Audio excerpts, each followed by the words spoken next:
Едно конкретно видео относно децата. В повечето случаи те нямат нужда от упражнения. Това, от което имат нужда, е да играят и да бъдат активни максимално много на босо.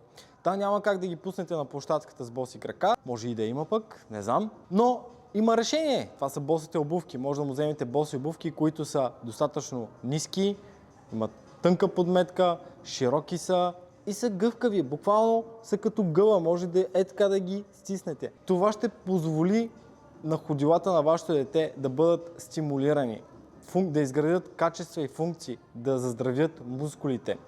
Когато му вземете едни обувки, които са минимум 3 см високи, които са тесни отпред, имат неанатомична форма като една лодка с повдигната пета, с подхваната пета, с не знам си какво още малко и пирони ще им сложат, то няма как да очаквате това дете да има физически здрави крака.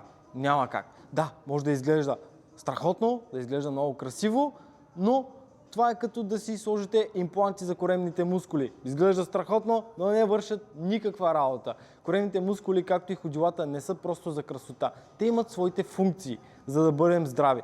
После не се очудвайте, ако страдате от болки в коленете, глезените, гърба, врата и така нататък. Позволете на децата да си развият функциите на ходилата и да имат здрави крака, както цялостно да изградят своята физика.